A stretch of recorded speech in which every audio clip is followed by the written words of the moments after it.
Coach, you want to talk about what we're going to see different from this team and why and how you think it's going to improve? Definitely our practices have been a lot more intense than what, not that the girls didn't work hard last year by any means, but just intensity-wise and bringing it every day has definitely been different. We have a post presence. Danielle was our post player last year, and she's 5'10", so she was consistently undersized. We have a good recruiting class that, like I said, they've come to work hard every day, and we continue to improve. What kind of style are you looking to use? I know last year you went through a couple different kind of phases, right? Yes, we definitely did. We have this year. Our main offense that we're looking at is a high-low with our post. They're working really well. Danielle's actually playing on some perimeter for us. She'll be some 4 action too. So that's definitely a big change that I think we have that post presence that we can go to if we need a bucket, if we need a foul to get to the free throw line. And with that, I think that'll open up our perimeter game a little bit more. Last year, we couldn't hit from the outside. We didn't really have that go-to person inside that we could get a bucket. And this year, I think we will have that, or at least make something happen where we can pass it inside. If there's nothing there, we can kick it back out to our guards and hopefully make something happen there. Who's your post presence you keep referring to? We have one freshman, Erica McCall. She's from Henry, Illinois. And then we have an All-American junior college transfer, Megan Lawler, came from Kishwaukee. Her younger sister, Nicole Lawler, is also going to be more of a 4 probably for us. Also, she's from Pearl City. So, and then, like I said, Danielle will play some 4 for us, and then Melissa Swayzak from junior for us, a returner from last year, will play some 3-4. Where did Megan go to high school? Pearl City. Pearl. Yep. What do you expect to see as far as competition-wise? We'll start with that and work through your schedule a little bit. Our first 3 games are very, very tough. Our first game to start off with St. Ambrose, picked to finish first in the MCC, their conference, 20th right now in the nation, NAIA. We're at their place. They're going to have 2 games under their belt. This will be our first, obviously. So that's gonna be a real tough game. We follow that up with the Stevens Point tournament. We play Stevens Point, who's right now 18th in the nation, Division III. Always a tough team, always competitive. And then St. Scholastica and Concordia Moorhead are the other 2 teams in that tournament. So our first 3 games are real tough, and it doesn't get any easier once we get into our conference games with Lakeland on November 28th is our first actual home game. Lakeland's the home conference? Home conference game, yep.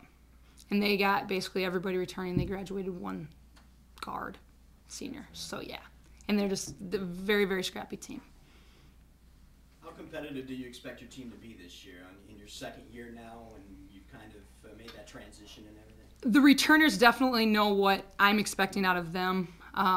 So I think, like I said, the changes that we've seen already in the practices and the competition that we've had there and just pure battling for playing time and battling for positions is definitely something that as a coaching staff we love to see. And I think it's going to be night in and night out, especially in our conference games. Any team can win. As long as we bring it and start off and don't get into the holes that we consistently got into last year in the first half. That was our biggest thing, and these guys can attest to it, that halftime wasn't always the best place to be. But I think, night in and night out, we're going to put our best foot forward and kind of let it go from there. What are the big question marks on the team going into the season? Probably our guard play, to be honest right now, is as guard-oriented as we were last year. That's probably the biggest question mark of who's going to step up for us. There's a lot of people that have the capability of doing it. Who actually does it is what I'm interested to find out, too. And again, with that, I think having that post presence that I'm talking about, it will hopefully take some of the pressure off them. But Jess, as a point guard, I've talked to her, and definitely has to handle the pressure. She's got a year under her belt with me. She knows what to expect from me and what I'm expecting of her. To be honest, she knows points-wise, that's not what I'm looking at. I'm looking at what's your turnover to assist ratio. Are you getting everybody into our offense and where they need to be? So I think our guard play would probably be the the biggest question mark right now. Jessica, which brings us to you. Do you like that? It's kind of a challenge a little bit, right? Yeah. You don't want to be part of the weakling. No, I think I'm responsible for getting the team to play their best, and I'm up to that role. Whatever coach wants me to do, I'm up for it. And I think as a team, no matter if we go to our guards or our posts, we're going to be very competitive this year. And I think as a point guard, it's not the most important role on the team, but I think it is just because I want to get the team involved, and I want to get like our post presence. It's important to the team because we did not have that last year. Is that going to be nice for you, I'm assuming? Yes. Nice for any point guard. Yeah, definitely. What is that going to be the biggest change for you this year, and the biggest maybe something that you'll have to adapt to as well, whereas you're used to maybe keeping it out on the wing a little bit more, and now you're going to have to look at different spots. Is that going to be one of the bigger changes for you? Yeah, definitely. Last year we really didn't have a post presence, and this year I think we're going to depend a lot on them. Danielle, talk to you a little bit. Does it feel different? It sounds like it feels different to everybody, and you know, you got 8 wins, so it's almost like a little taste of what was out there. Is it time to take that next step for you guys? It's very different. Like Coach said, just the atmosphere when you walk into practice, lifting, anything, every day. We're hungry. We want double-digit wins. We don't want to be 8-18 again. It's just we want to go out and kind of not only prove to the conference and prove to Rockford College and the community of Rockford what we are capable of doing, but just kind of reaffirming that our belief in ourselves and our team is not for nothing. We can go out there and, show them that we can compete every game, day in and day out.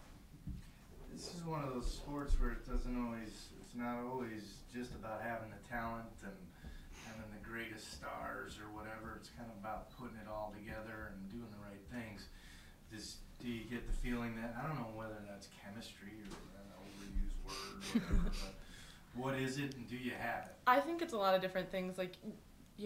Coach says it's not always the 5 most talented players are going to be on the court at the same time. It's who's clicking, when they're clicking. It's who can bring what to the table. And we do have a wide variety of people who can play a lot of different positions. And so it's kind of finding every day who is going to do their best at what position. And it's just that effort. It's not always, who's the best, but it's diving on the floor for the loose balls and, just all that little hustle and just pushing yourself and pushing your teammates. That's what kind of brings it over the edge every game.